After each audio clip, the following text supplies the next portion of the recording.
నా తొలి రోజులలో ఒక కేసు వచ్చినా రెండు కేసులు వచ్చినా భయపడి వందల మందిని ఛేదించి శోధించి ట్రాక్ చేసి పట్టుకొచ్చుకునేది మనం. కానీ గత 4 నెలలుగా 4-5 నెలలుగా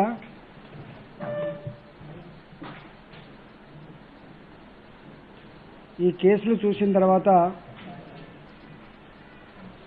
ఎంతైతే భయపడ్డామో,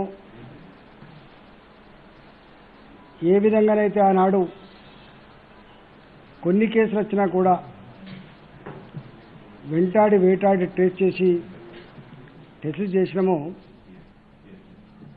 ఇవాళ ఆ పరిస్థితి లేదు. ఇప్పటికే తెలంగాణలో, ఈ దేశంలో స్వైన్ ఫ్లూ లాంటి వైరస్ని, నిమోనియా లాంటి డిసీజ్ని, అనేక రకాల వైరస్ డిసీజ్ని ఎదుర్కొన్న రాష్ట్రం కాబట్టి ఈ వైరస్ విషయంలో కూడా మనకు ఒక అంచనా వచ్చింది. మరీ గంత భయపడాల్సిన అక్కర్లేదని, దీనికి అంటుకోగానే చంపగలిగే శక్తి లేదని మనకు ఆచరణలో ప్రూవ్ అవుతా ఉంది. బాధాకరమైన అంశం ఏంటంటే, ఇంతకంటే భయంకరమైన వైరస్లు ప్రపంచంలో అనేక దేశాల్లో వచ్చినప్పటికీ వాటికి ఇంత ప్రచారం జరగలే. ఈ వైరస్కు మాత్రం ప్రపంచంలో ఉన్న అన్ని దేశాల ప్రజలకి కంటి మీద కునుకు లేకుండా చేయడమే కాకుండా ఒక రకమైనటువంటి మానవ సంబంధాలను కూడా అది ధ్వంసం చేసింది.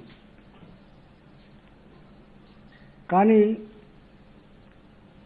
ఇదంతా కూడా ఇప్పుడిప్పుడే తెలిసొచ్చి కొంత తప్పని కూడా అర్థమవుతా ఉంది. నేను ప్రజలకి విజ్ఞప్తి చేస్తున్నాం, అప్పటి నుంచి ఇప్పటిదాకా అనేకసార్లు విజ్ఞప్తి చేసినాం. వర్షాకాలం వచ్చింది కాబట్టి అనేక రకాల జబ్బులు వచ్చే ఆస్కారం ఉన్న సమయం కాబట్టి మేము మళ్ళీ విజ్ఞప్తి చేస్తున్నాం.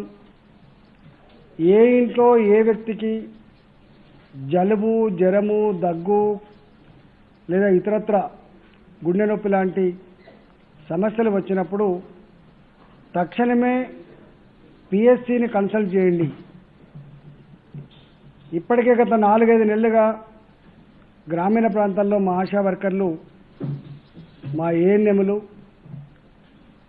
ఇంటింటికి సర్వే చేసి ఏ లక్షణాలు ఉన్నప్పటికి కూడా మా పిఎస్సీలకు పంపించి అక్కడి నుంచి టెస్ట్ చేసి పై హాస్పిటల్కి పంపిస్తూ ఉన్నాం. ఈ మధ్యకాలంలో గ్రామీణ ప్రాంతాల్లో ఆర్ఎంపీ డాక్టర్లుగా ఉన్న వాళ్ళకు కూడా మేము ఇన్స్ట్రక్షన్స్ ఇచ్చినాం. మీ దగ్గరికి ఇలాంటి కోవిడ్ లక్షణాలు కలిగిన పేషెంట్ కనుక వస్తే మీరు ట్రీట్ చేయకండి, మీరు మా పిఎస్సికి పంపించండి అని చెప్పి వాళ్ళకి కోవడం జరిగింది. నిన్న తెలంగాణలో ఉన్నటువంటి అన్ని గవర్నమెంట్ ట్రీట్మెంట్ ఇచ్చేటువంటి హాస్పిటల్కి వాళ్ళ సూపరింటెండెంట్తో నిన్న ఎమినెంట్ డాక్టర్స్ తోటి వీడియో కాన్ఫరెన్స్ ఏర్పాటు చేసి ఈ ట్రీట్మెంట్ ఏంది, ప్రోటోకాల్ ఏంది, తీసుకోవాల్సిన జాగ్రత్తలు ఏందో అన్నీ కూడా చెప్పడం జరిగింది. ఇవాళ కూడా అన్ని జిల్లాల డిఎంహెచ్ఓలతో, డిప్యూటీ డిఎంహెచ్ఓలతో, ప్రోగ్రామ్ ఆఫీసర్లతో ఇవాళ కూడా వీడియో కాన్ఫరెన్స్ పెట్టినాం. పెట్టి వాళ్ళకు ఒకటే ఇన్స్ట్రక్షన్ ఇచ్చినాం. ఏ గ్రామంలో ఆశా వర్కర్ చేత ఐడెంటిఫై కాబడ్డా, ఏ సబ్ సెంటర్ కింద లక్షణాలు కలిగిన పేషెంట్ ఐడెంటిఫై కాబడ్డా పిఎస్సిలో తప్పకుండా టెస్ట్ జరగవలసిందే. టెస్ట్ కనుక జరిగిన తర్వాత పరిస్థితిని బట్టి ఆయన రికమెండ్ చేయాల్సిందే. ఆయన ఇంటికి పంపించుకొని హోమ్ ఐసోలేషన్లో పెట్టి ట్రీట్మెంట్ ఇవ్వన్నా, లేదు డాక్టర్ పర్యవేక్షణలో పిఎస్సి స్థాయిలోనే సరిపోతుందా, లేదు హయ్యర్ ట్రీట్మెంట్ కోసం పంపన్నా, అదంతా అక్కడ డిసైడ్ చేయబడుతుంది. అంటే ఒక్క మాటలో చెప్పాలంటే పిఎస్సి స్థాయిలోనే పేషెంట్ యొక్క కండిషన్ బట్టి ఎక్కడి రెఫర్ చేయాలనో అవన్నీ కూడా చేసేటువంటి ఆదేశాలు ఇచ్చినాం.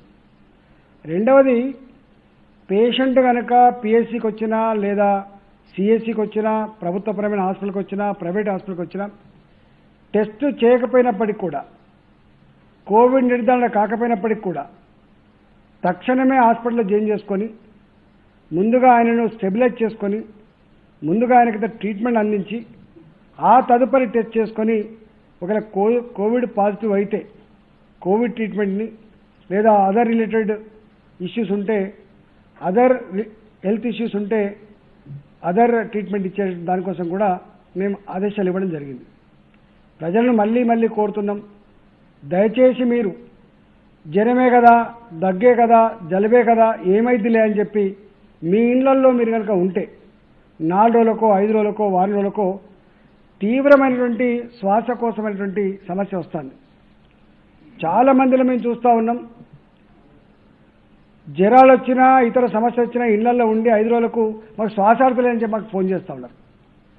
ఈ రోగం యొక్క ముఖ్య లక్షణమే నీకు ఊపిరితిత్తులలో గాలి ఆడకుండా చేసి నిన్ను ఉక్కిరి బిక్కిరి చేసి మళ్ళీ చంపుతూ ఉంది. కాబట్టి దయచేసి వెంటనే కనుక మీరు డాక్టర్ దగ్గరికి వస్తే వెంటనే కనుక ట్రీట్మెంట్ అందితే ఎక్కడ కూడా ప్రాణ నష్టం లేదు, ప్రాణ నష్టం లేదు. ఇక్కడ కూడా ట్రీట్మెంట్ కూడా చాలా సింపుల్ ట్రీట్మెంట్.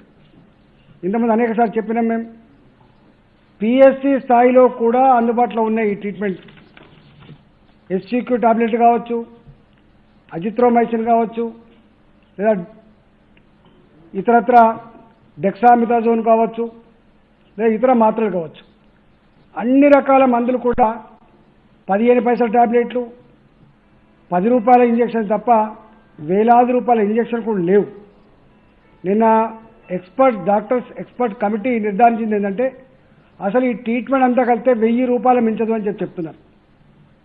మీరు పెద్ద పెద్ద ఇంజక్షన్లు, పెద్ద పెద్ద దవాఖాన్లు, వెంటిలేటర్ల గురించి ఆలోచిస్తున్నారు. వెంటిలేటర్ దాకా పోయేటువంటి ఆస్కారం ఉండదు దీనికి. వెంటిలేటర్ దాకా పోయిందంటేనే ఇక మనిషి బతకడనే దాని కింద ఉంటుంది. దీనికి కావాల్సిందంతా ఈ ట్రీట్మెంట్తో పాటుగా ఆక్సిజన్. ఆయన ఆక్సిజన్ లెవెల్ కనుక తగ్గిపోతే దాన్ని స్టెబిలైజ్ చేయడం కోసం ఆక్సిజన్ మాత్రమే పెట్టాలని చెప్పారు. ఆ ఆక్సిజన్ కూడా 10 రోజుల పాటు ఒక పేషెంట్కి ఆక్సిజన్ పెడితే రోజుకొక సిలిండర్ చొప్పున వాడినప్పటికి కూడా 10 రోజుల కాలంలో ఒక పేషెంట్ మీద 2500 రూపాయలు మాత్రమే ఖర్చు అవుతుంది. ఇది యాక్చువల్ ట్రీట్మెంట్. వేరే రోగాలు లెక్క యాక్సిడెంట్స్ అయిపోతానో, లేకపోతే క్యాన్సర్ అయిపోతానో, లేకపోతే ఇతర జబ్బులతో పోతే దీని ట్రీట్మెంట్ ఇవ్వాలి, దాని ట్రీట్మెంట్ ఇవ్వాలి, ఇవన్నీ ఇలా ఇన్వాల్వ్మెంట్ లేదు. దీనికి స్ట్రేట్గా నువ్వు కార్పొరేట్ హాస్పిటల్ అయినా, గాంధీ హాస్పిటల్ అయినా, నీకు అయినా కూడా ఈ కరోనా పేషెంట్కి ఇచ్చేటువంటి మందులు గివే. కాకపోతే ముదిరిన తర్వాత కొంచెం ఆక్సిజన్ పెట్టుకొని కొంచెం కేర్ఫుల్గా చూసుకొని ఈ మధ్య కాలంలో మనం కూడా ఈ రెమిడిసివిర్ లాంటి ఇంజక్షన్లు కానీ, ఫావిఫ్లూ లాంటి టాబ్లెట్ కానీ, అదేవిధంగా రేరుగా ఏదో లాస్ట్ మినిట్లా ఇచ్చేటువంటి తొసిలిజుమాబ్ లాంటిది కానీ, లేదా ఈ మధ్య కాలంలో ప్లాస్మా థెరపీ, ఇవి తప్ప చాలా తప్ప వేరే వాళ్ళకి ఇచ్చేటువంటి ఆస్కారం లేదు. కాబట్టి ఈ మధ్యకాలంలో చూస్తూ ఉన్నాం, గ్రామీణ ప్రాంతాల్లో మామూలుగా వాళ్ళు ఎక్కడ వాళ్ళే నయమవుతున్నారు. రెండవ నిర్ణయం, అతి ముఖ్యమైన నిర్ణయం ఏంటంటే, ఇంతకు ముందు కేవలం గాంధీ హాస్పిటల్ మాత్రమే పెట్టేది, ఇవాళ చెస్ హాస్పిటల్ మాత్రమే పెట్టేది. ఇవాళ మొత్తం ఎక్కడికక్కడ తెలంగాణ వ్యాప్తంగా ఉన్నటువంటి అన్ని టీవీవీపీ హాస్పిటల్స్లో మా హెల్త్ డైరెక్టర్ కింద ఉండేటువంటి సిఎస్సి స్థాయిలో కూడా ఈ పేషెంట్ని పెట్టుకొని నయం చేసుకుంటా ఉన్నాం. ఇవాళ 108 వెహికల్స్ పెంచుకొని ఎక్కడికక్కడ వాళ్ళు స్టెబిలైజ్ చేసుకునే ప్రయత్నం చేస్తూ ఉన్నాం, ట్రాన్స్పోర్ట్ చేసే ప్రయత్నం చేస్తూ ఉన్నాం. 104 సర్వీసెస్ కూడా దాన్ని ఇంటెన్సిఫై చేసుకొని ఎవరెవరైతే ఇళ్లలో ట్రీట్మెంట్ చేసుకుంటా ఉన్నారో అలాంటి వాళ్లకు ఈ 104 ద్వారా డాక్టర్ల సలహాలు, సూచనలు, ట్రీట్మెంట్ అంతా ఉంది. ఇంతకుముందు చెప్పినట్టుగా పిఎస్సి స్థాయిలో వాళ్ళ పరిధిలో ఉన్నటువంటి పేషెంట్లు కూడా వాళ్ళు పర్యవేక్షణ చేస్తూ ఉన్నారు. అదేవిధంగా హితం అనేటువంటి యాప్ ద్వారా కూడా retired eminent doctors, experience doctors రోజుకు ఒక 70 మంది చొప్పున పేషెంట్లకి వాళ్ళు చేస్తూ ఉన్నారు. కాబట్టి దయచేసి ప్రజలు బెంబేలు ఎత్తిపోయి ఇలా మోస ఆడకపోగానే టక్కన ప్రైవేట్ హాస్పిటల్లో పోయి లక్షల రూపాయలు పే చేసి అక్కర్లేదు. దీంట్లో మొన్న ప్రైవేట్ హాస్పిటల్ మీద వందల వేల కాంప్లైంట్స్ వచ్చిన తర్వాత వాళ్ళతో కూడా మాట్లాడినాం. ఈ కోర్టు ద్వారా పర్మిషన్ వచ్చిన తర్వాత ల్యాబులకి అదేవిధంగా ప్రైవేట్ హాస్పిటల్ యజమానులతో మేము మీటింగ్ పెట్టాం. వాళ్ళకి రెండు మాటలు చెప్పినాం. అయ్యా, ఇప్పుడున్న ఈ పరిస్థితులలో గతంలో లాగా దీన్ని బిజినెస్ లాగా చూసే ప్రయత్నం చేయకండి. ఇది మానవాళికి సంబంధించినటువంటి అతి భయంకరమైనటువంటి ఒక మహమ్మారి కాబట్టి దయచేసి ఇప్పుడున్న పరిస్థితుల్లో కూడా మీ వంతుగా కూడా ప్రజలకు విశ్వాసాన్ని ధైర్యాన్ని కల్పించడమే కాకుండా మేమున్నాం ఆదుకోవడానికని చెప్పి ఒక సాటి మనిషికి ఆపన్నాహస్తం అందించాలని చెప్పి మేము కోరడం జరిగింది. దీన్ని వ్యాపార కొనుగోలు చూడొద్దని ఇప్పుడున్న పరిస్థితుల్లో ప్రజలకు విశ్వాసం కల్పించడానికి కోరడం జరిగింది. కానీ మేము కోరిన విధంగా కాకుండా వాళ్ళు అనేక రకాల హాస్పిటల్ పోగానే 2 లక్షల రూపాయలు డిపాజిట్ చేయండి, ట్రీట్మెంట్ జరగాలంటే రోజుకు 1 లక్ష రూపాయలు కట్టండి, 15 రోజులు ఉంటే 15 లక్షల రూపాయలు ఖర్చు అయ్యేటువంటి అనేక రకాల కాంప్లైంట్స్ వచ్చినాయి. చివరికి మనిషి దక్కకపోతే, మనిషి చనిపోతే ఇవాళ ఆ మనిషి చనిపోయిన డెడ్ బాడీ ఇవ్వడానికి కూడా మాకు ఇంకో 4 లక్షలు కట్టాలా, మీరు ఇంకో 5 లక్షలు కట్టాలని చెప్పి వేధించే పద్ధతి ఇలా మానవ సమాజానికి ఒక కళంకంగా మారిపోయింది. ఇది అత్యంత హీనమైన చర్యగా ఇవాళ రికార్డ్ అయిపోయింది. ఆ తదుపరి కూడా మేము మాట్లాడినాం చాలామందితో. కానీ మాట్లాడిన తర్వాత కూడా కొన్ని హాస్పిటల్ పద్ధతి మార్చుకోకపోతే మేము కమిటీలు వేసినాం. ఆ కమిటీలు అన్ని రకాల మొత్తం మాకు వచ్చినటువంటి కాంప్లైంట్స్ ఏవైతున్నాయో వాటి మీద సమగ్రమైన విచారణ జరిపినాం. అన్ని హాస్పిటల్ యొక్క ఆ రిపోర్ట్స్ అన్ని కూడా మా దగ్గర ఉన్నాయి. పద్ధతిని మార్చుకోమని చెప్పి హెచ్చరించడం, ఇంకా పద్ధతి మార్చుకోకపోతే తప్పకుండా ఈ విధుల నుంచి తప్పించే ప్రయత్నం కూడా చేస్తూ ఉన్నాం. ఇప్పటికే ఒక హాస్పిటల్కి వేసినాం. ఇంకా మళ్ళీ రేపో ఎల్లుండో రిపోర్ట్స్ తర్వాత మళ్ళీ 1-2 హాస్పిటల్ మీద వేస్తాం. నేను మళ్ళీ విజ్ఞప్తి చేస్తున్నా ప్రైవేట్ యజమాన్యాలకి, దయచేసి పద్ధతి మార్చుకోండి. ఇది కాదు డబ్బులు సంపాదించుకోవడానికి, ఇది కాదు ప్రజలు బ్లాక్మెయిల్ చేయడానికి, ఇది కాదు సందర్భం అని చెప్పి విజ్ఞప్తి చేస్తూ ఉన్నాం. ఇవాళ అన్ని హాస్పిటల్ కొన్ని హాస్పిటల్ వల్ల ఇలా మనం బదనామవుతూ ఉన్నాం కాబట్టి దయచేసి ఆ పద్ధతి చేయొద్దని చెప్పి కోరుతా ఉన్నాం. పేషెంట్స్ కానీ పేషెంట్స్ సంబంధించినటువంటి అటెండెన్స్ కానీ ఏమైనా ఉంటే మా దృష్టికి తీసుకురాలని తప్పకుండా మేము సరిచేసి మీకు న్యాయం చేస్తామని చెప్పి కూడా వాళ్ళకు హామీ ఇస్తా ఉన్నాం. దీని రెండవ అంశం ఏంటంటే అతి భయంకరమైన అంశం ఏంటంటే ఎప్పుడైనా మనిషికి ఏదైనా జ్వరం వస్తానో ఏదైనా ఆపద ఉంటనో ఆరోగ్యకరమైన సమస్యలు ఉంటే కుటుంబ సభ్యులు మంచం కాడ ఉండి వాళ్ళకు ధైర్యాన్ని ఇస్తారు. రోజు ఒక మనిషి చొప్పున 2 రోజులకు ఒక మనిషి చొప్పున మారుకుంటా ధైర్యాన్ని ఇస్తారు. కానీ ఇక్కడ మనం గమనించవలసింది ఏంటంటే కరోనా పాజిటివ్ అని తేలిన తర్వాత నీ వాళ్ళు ఎవరు కూడా నీ మంచం దగ్గర ఉండరు, నీకు ఓదార్చే వాళ్ళు ఉండరు. నీ దగ్గర ఉండేది కేవలం డాక్టర్ మాత్రమే, నీ దగ్గర ఉండేది కేవలం నర్సు మాత్రమే, మా ఎంప్లాయీస్ మాత్రమే తప్ప వేరే వాళ్ళు లేరు. దాంతో కూడా భయపడతా ఉన్నారు. అంటే ఎవరు లేకపోవడం వల్ల అయ్యో నేను గింతనేనా, నేను చచ్చిపోతే గింత ఒంటరివాడిని అయిపోతానని చెప్పి కొద్ది మంది ఆ బెంగటిల్లి భయంతో కొంతమంది చనిపోతూ ఉన్నారు. దయచేసి పేషెంట్లకు నేను విజ్ఞప్తి చేస్తున్నా, మీరు ఆక్సిజన్ ఎంత అవసరం ఉందో అంత సప్లై చేస్తూ ఉన్నారు. ఆక్సిజన్ ఎక్కడ కొరత లేదు. ప్రభుత్వ పరంగా ఎన్ని హాస్పిటల్ అయితే గుర్తించి 10,000 బెడ్లకు సరిపడా ఆక్సిజన్ సప్లై చేసామో ఎక్కడ కూడా ఆక్సిజన్కి ఇబ్బంది లేదు. కానీ నీకు ఆక్సిజన్ పెట్టినప్పటికీ కూడా నువ్వు రోగం ముదిరిన తర్వాత వచ్చినప్పుడు ఆ లంగ్కి ఆక్సిజన్ తీసుకునే కెపాసిటీ ఉండదు. ఆ తీసుకున్న ఆక్సిజన్ కూడా బాడీకి సప్లై చేసే కెపాసిటీ ఉండక చనిపోతా ఉన్నారు. ఒక మాట చెప్పంటే ఆ లంగ్ ఏదో స్పాంజ్ లాగా ఉండనో అది రాయి గడ్డగట్టేటువంటి ఆస్కారం ఉంది. కాబట్టి దాని ద్వారానే నీకు ఆక్సిజన్ రాదు తప్ప ఆక్సిజన్ సిలిండర్ నుంచి రాలేదని ఆక్సిజన్ సరఫరా అవుతలేదని చెప్పి ఏది చెప్తారో అది తప్పు. మా డాక్టర్లంతా కూడా దాన్ని నిర్ధారించారు. ఈ ఆక్సిజన్ పెట్టినప్పటికీ కూడా 1 నిమిషానికి 6 లీటర్ల ఆక్సిజన్, 1 నిమిషానికి 60 లీటర్ల ఆక్సిజన్ కూడా పంపించే కెపాసిటీ ఉంటుంది మన దగ్గర. కానీ 60 లీటర్లు పంపించిన ఆ లంగ్ కనుక కెపాసిటీ లేనప్పుడు అది నిష్ప్రయోజనంగా ఉన్నట్టుగా మా నిపుణులు చెప్తా ఉన్నారు. కాబట్టి దయచేసి తెలంగాణ ప్రభుత్వ పరంగా ఉన్నటువంటి అన్ని హాస్పిటళ్లలో కూడా ఇవాళ మందులకు కొరత లేదు, డాక్టర్లకు కొరత లేదు, ఆక్సిజన్ కొరత లేదు. కాబట్టి మీరు పూర్తి స్థాయిలో దాన్ని వాడుకునే ప్రయత్నం చేయమని చెప్పి కోరుతా ఉన్నా. నేను మళ్ళీ దీంతో పాటుగా కొన్ని పెరిఫెరల్లో ఉన్నటువంటి గవర్నమెంట్ పరమైనటువంటి వైద్య కళాశాలలే కాకుండా కొన్ని పెరిఫెరల్లో ఉన్నటువంటి వైద్య కళాశాలలు ప్రైవేట్లో కూడా మేము ఆల్రెడీ తీసుకొని వాళ్ళ పేషెంట్స్ పెడతా ఉన్నాం.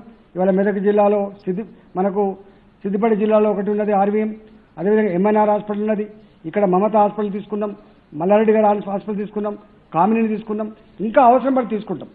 బెడ్లకు కొరత లేదు, ఐసీయూలకు కొరత లేదు, అదేవిధంగా వెంటిలేటర్కి కూడా కొరత లేదు.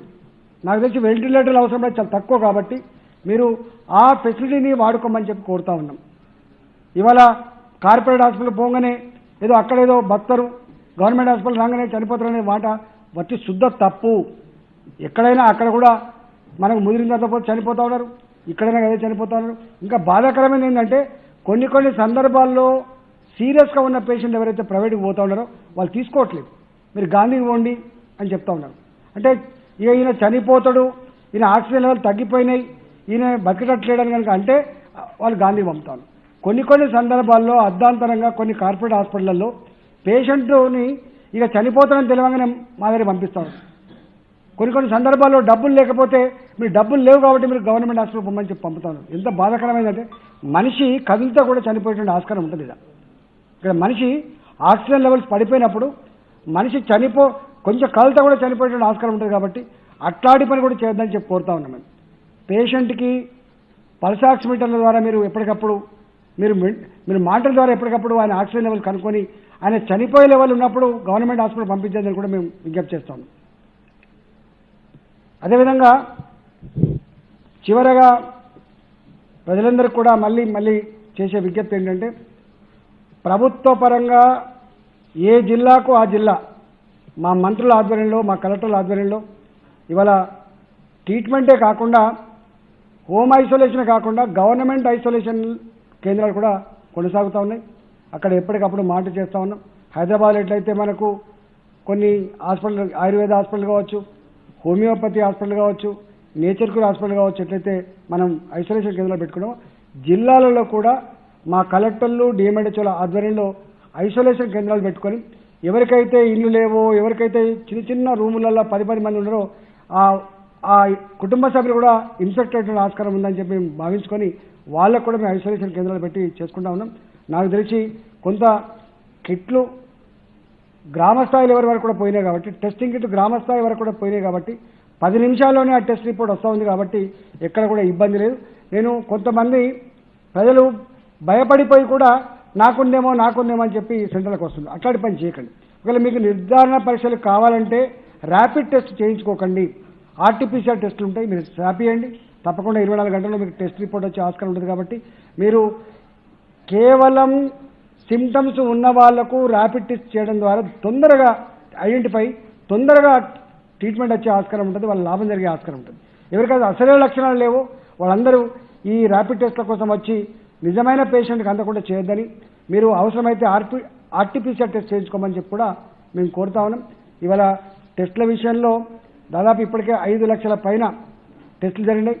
ఎన్ని లక్షల టెస్టులు అయినా చేయండి, తొందరగా ఐడెంటిఫై చేయండి, తొందరగా ట్రీట్మెంట్ ఇవ్వండి, ఒక మనిషిని కూడా పోకుండా కాపాడమని చెప్పి మా ముఖ్యమంత్రి గారు ఆదేశాలు ఇచ్చారు. మాకు అన్ని రకాల డబ్బులు సమకూర్చి అన్ని రకాల నిర్ణయాలు తీసుకునేటువంటి అధికారాన్ని ఇచ్చి మేము ముందుకు పోతా ఉన్నాం. కాబట్టి ప్రజలు అనవసరమైన వార్తల్ని నమ్మకుండా ప్రజలు ప్రభుత్వపరమైన వైద్యాన్ని పూర్తిస్థాయిలో వినియోగించుకోవాలని చెప్పి, బాగుకోవాలని చెప్పి మేము విజ్ఞప్తి చేస్తాం.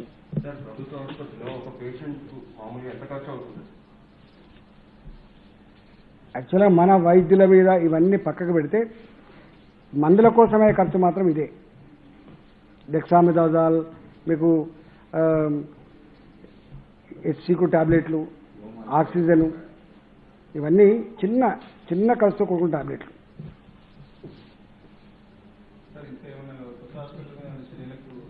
తప్పకుండా ఉంటాయి, తప్పకుండా తీసుకుంటాం.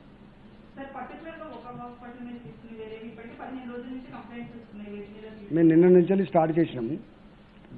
మా ఉద్దేశం హాస్పిటల్ మూసేయడం మా ఉద్దేశం కాదు ఫస్ట్. ఎందుకంటే ఉన్న ఫెసిలిటీస్ని ప్రజలకు అందుబాటులో ఉంచే ప్రయత్నం చేయాలి తప్ప ప్రజలకు అందుబాటులో లేకుండా చేయొద్దు. మా కర్తవ్యం ఏంటంటే ఇవాళ మా దగ్గర సరిపోయిన ల్యాబ్లు ఉన్నాయి. ఫస్ట్ మేము మా దగ్గర టెస్ట్ చేసినాం. మనకు కొంత పెరుగుతూ ఉంది, వైరస్ పెరుగుతున్నప్పుడు మనం ప్రైవేట్కు అనుమతిస్తే మనం ఇచ్చినాం. కానీ సిస్టమేటిక్ చేయమని చెప్పినాం.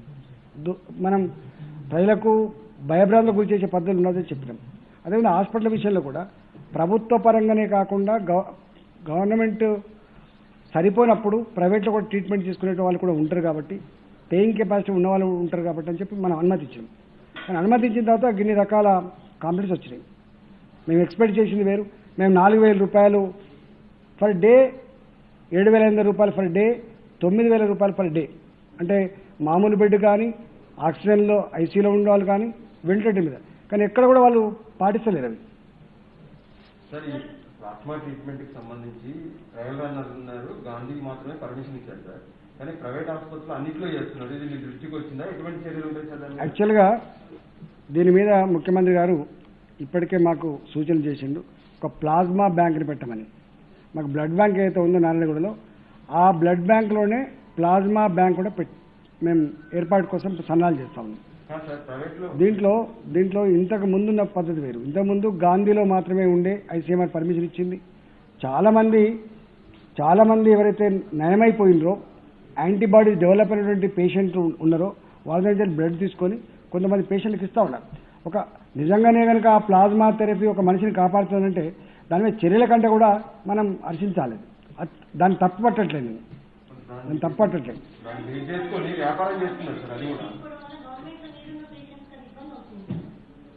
మా దగ్గర కూడా కొంతమందికి మేము గాంధీలో ఇచ్చినాం. మేము ప్లాస్మా థెరపీ గాంధీలో కూడా ఇచ్చినాం. ఇప్పుడు మేము ఈ బ్యాంక్ స్టార్ట్ అయిన తర్వాత తప్పకుండా గవర్నమెంట్ పరంగా ఉన్నటువంటి దాంట్లో కూడా, కానీ అంటే ఇప్పటి వరకు ఉన్నటువంటి అనుభవం ఏంటంటే ఐసీఎంఆర్ గైడ్లైన్స్ కావచ్చు, ప్రపంచవ్యాప్తంగా ఉన్నటువంటి అనుభవం కావచ్చు, ఇప్పుడు ఎమినెంట్ డాక్టర్స్ నిన్న చెప్పినటువంటి అభిప్రాయం కావచ్చు, రెమిడిసివిర్, టొసిలిజుమాబ్ లాంటివి లేదా ఫైవిఫ్లూ లాంటివి ఇస్తే గొప్ప రిజల్ట్స్ వచ్చినట్టుగా ఏం అనుభవం లేదు. వాళ్ళు నిన్న మాకు చెప్పినారు. అదేవిధంగా ప్లాస్మా థెరపీలో కూడా అందరి సక్సెస్ అయినటువంటి దానికి అనేక రకాల ఆంక్షలు ఉన్నాయి, అనేక రకాల నిబంధనలు ఉన్నాయి. అవన్నీ అధిగమించి చేసుకోవాల్సి వస్తుంది. 100 మందికి వస్తే 100 మంది అవసరం పడ్డదని చెప్పి దరఖాస్తు పెట్టుకుంటే ఒక్కరికో ఇద్దరికో అది పనికొచ్చే ఆస్కారం ఉంటుంది తప్ప 100 మందికి పనికొచ్చేటువంటి ఆస్కారం కూడా లేదని చెప్తున్నారు. చాలా రేర్గా జరుగుతుంది. లేవు, అట్లా లేదు. ఇప్పుడు అసలు ఎక్కడ అట్లాంటి పరిస్థితి లేదు. అంటే మా దగ్గర లోడే లేదు. ఇక్కడ ఇష్యూ ఏంటంటే మన దగ్గర దాదాపు 6,000 టెస్టులు పర్ డే చేసే కెపాసిటీ ఉంది. మనం ఇంకో 4,000 టెస్టులు చేసే మిషన్ కూడా ఆల్రెడీ వచ్చింది. 7వ తారీఖున ఎస్టాబ్లిష్ అయితే కావచ్చు. దీనికి తోడుగా దాదాపు 8,000 టెస్టులు ప్రైవేట్లో కూడా చేసే కెపాసిటీ ఉంది. మొత్తం కలిపితే అసలు ఈ ఆర్టీపీసీఆర్ మీద చేసే టెస్టులు 5,000కు మించట్లే, 5,000, 6,000కు మించట్లే. గవర్నమెంట్ పరంగా 2,500, ప్రైవేట్ పరంగా 4,000, 3,500 కంటే ఎక్కువ చేయట్లేదు. 5,000, 6,000, ఒకరోజు 8,000 అంతే తప్ప లేదు, లోడ్ లేదు. యాక్చువల్గా ఏంటంటే ఇక్కడ ఇష్యూ ఏంటంటే మీకు తెలవాల్సిన ఎక్కడ ఉంది, ప్రజలకు కూడా తెలవాల్సిన ఎక్కడ ఉంది. దీంట్లో 2,000 బెడ్లు ఉన్నమాట వాస్తవం. కానీ గాంధీకి వచ్చేటువంటి పేషెంట్లు ఎవరైతే ఉన్నారో సీరియస్ కండిషన్ల వాళ్ళే వస్తున్నారు. దాదాపుగా మోడరేట్ సిమ్టమ్స్ ఉన్న వాళ్ళు కానీ మామూలుగా ఉన్నటువంటి వాళ్ళు ఎవరైతే ఉన్నారో వాళ్ళందరూ కూడా జిల్లా ఆసుపత్రులకు పరిమితమైంది. ఈవెన్ ప్రైవేట్ కూడా పోతలేదు. సీరియస్గా ఉన్న వాళ్ళు ఎవరైతే ఉన్నారో ఇక వాళ్ళు గాంధీకే వస్తున్నారు కాబట్టి వాళ్ళకు వెంటిలేటర్ సౌకర్యం అవసరం ఉంటుంది ఒకటి. రెండవది ఐసీయూ అక్కడ ఉంటుంది. 2,000 బెడ్లలో ఐసీయూ 2,000 బెడ్లు లేవు. మన దగ్గర ఉన్నటువంటి ఐసీయూ బెడ్లు 500 మాత్రమే గాంధీలో. ఆ 500 బెడ్లు పూర్తి స్థాయిలో ఎవ్రీ డే నిండుకుంటున్నాయి. ఇంకొక 600 బెడ్లు ఆక్సిజన్ మీద ఉన్నాయి. ఆక్సిజన్ మీద కూడా ఉన్నారు పూర్తి స్థాయిలో. ఆక్సిజన్ మీద కనుక కోలుకోకపోతే ఐసీయూ తీసుకొచ్చి పెట్టాల్సి వస్తుంది. మామూలు ఆక్సిజన్ మీద ఉన్నటువంటి పేషెంట్ ఒకవేళ కొంచెం కండిషన్ ముదిరిపోయిందంటే మళ్ళీ ఐసీయూ తీసుకురావాల్సి వస్తుంది. కాబట్టి అక్కడ ఉన్నటువంటి బెడ్లు 500 పైచిలుకు బెడ్లు ఐసీయూ వెంటిలేటర్ బెడ్లు, 500 పైచిలుకు బెడ్లు ఆక్సిజన్, ఇవి పూర్తి స్థాయిలో ఉన్నాయి. మళ్ళీ ఇంకొక 350 బెడ్లు ఈ అవసరాన్ని బట్టి ఒక 350 బెడ్లు అక్కడ ఐసీయూ బెడ్లుగా పూర్తి స్థాయిలో తయారు చేయడానికి సిద్ధపడ్డాం. దాదాపు ఒక 2-3 డేస్లో అది కూడా అయిపోతుంది. ఇంకొక 350 బెడ్లు ఐసీయూ బెడ్లుగా కన్వర్ట్ చేసే ప్రయత్నం చేస్తున్నాం.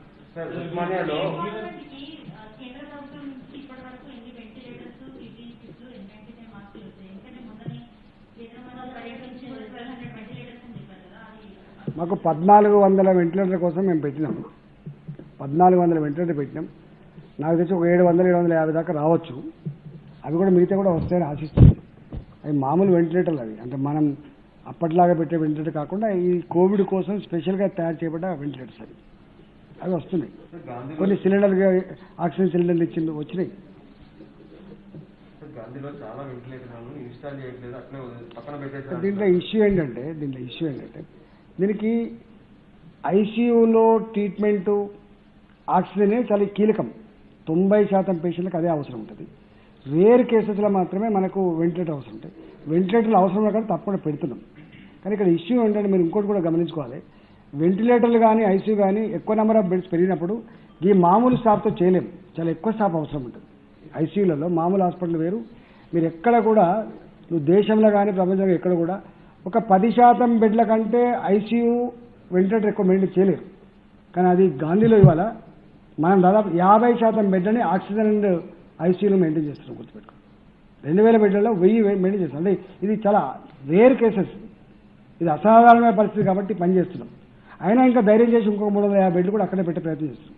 ఇవాళ వరంగల్ ఎస్టాబ్లిష్ చేసే ప్రయత్నం చేస్తున్నాం. వరంగల్లో PMSSY దాన్ని ఒక 2-3 డేస్లో ఓపెన్ చేయబోతున్నాం.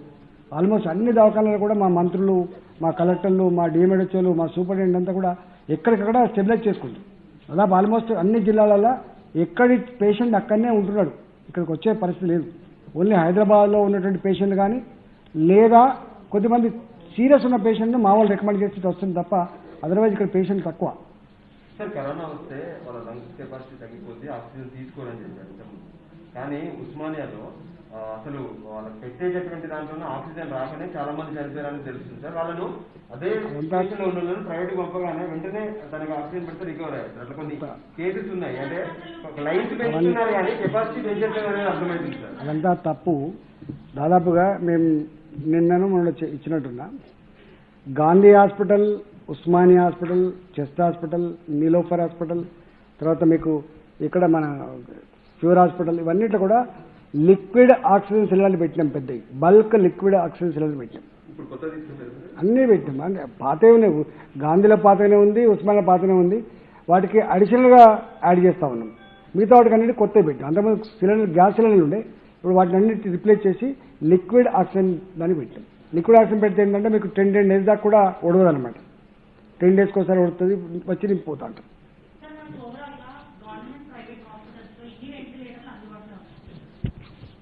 ప్రైవేట్లో నాకు తెలిసి ఒక 14-15 మంది ఉండొచ్చు మొత్తం కలిస్తే. గవర్నమెంట్లో దాదాపు ఒక 1500 నుంచి 2000 వెంటిలేటర్లు ఉన్నాయి. ఇప్పుడు కరోనా వచ్చి చాలా మంది డాక్టర్లు కానీ ఈ వైద్య సిబ్బంది క్వారంటైన్ పీరియడ్ అయిపోయినా మన డ్యూటీలోకి వస్తారు. వాళ్ళకు ఆ పీరియడ్ని ఏమైనా స్పెషల్ లీవ్ కింద ఇస్తున్నారా, లేకపోతే మెడికల్ లీవ్ పెట్టుకొని ఉండాలా? ఎక్కడ హెల్త్ డిపార్ట్మెంట్లో మా వాళ్ళు ఇన్ఫెక్ట్ అయితే వాళ్ళందరికీ కూడా లీవులు అక్కర్ లేకుండానే దాన్ని డ్యూటీగానే పరిగణిస్తున్నాం. మేము ఆర్డర్ చేయలేదంటే ఇప్పటికే చాలా మంది ఆర్డర్ చేయాల్సిన అక్కర్లేదు, దానికి ఆర్డర్ చేయాల్సిన అక్కర్లేదు. అది ఆల్రెడీ అండర్స్టాండింగ్ ఉంది. మా కమిషనర్ కానీ మా డైరెక్టర్ కానీ అవి పాటిస్తారు. ఇంకా చిన్నగా ఉంటుందా వాళ్ళకి అనుమానం పాతరు. కొంతమందికి అనుమానం ఉంటుంది, కొంతమందికి ఎప్పుడు అదే పనిగా విమర్శలు చేయాలి, అదే పనిగా అడగాలి, అదే పనిగా అనుమానపడాలి. వాళ్ళకి ఎవరు సాటిస్ఫై చేస్తారు చెప్పండి.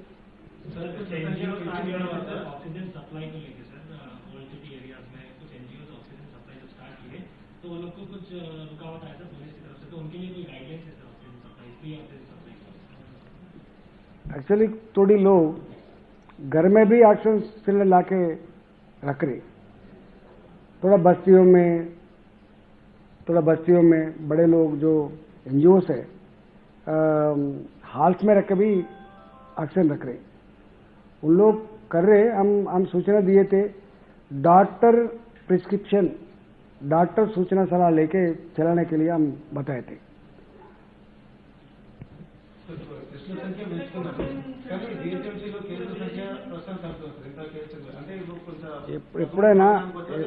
ఎప్పుడైనా పెరుగుట విరుగుడ కొరకు పీకు పోవాల్సిందే, మనకు తగ్గాల్సిందే. మన ప్రపంచంలో ఎక్కడైనా చూసినాం మనం. నాకు తెలిసి ఇక్కడ కూడా ఎక్కడైతే బాగా పెరిగిందో అక్కడ తగ్గుముఖం పట్టే ఆస్కారం ఉంది, ఎక్కడైతే తక్కువ ఉన్నాయో అక్కడ పెరిగేటువంటి ఆస్కారం ఉంది. మొన్నటి వరకు మనకు GHMCలోనే 80% పైన ఉండే కేసులు, ఇవాళ జిల్లాలకు పోయింది, తాలూకాలకు పోయింది. ఈ లాక్డౌన్ ఎత్తేసిన తర్వాత కాబట్టి అక్కడ కేసులు పెరుగుతున్నాయి, ఇక్కడ కొంచెం తక్కువ అయింది.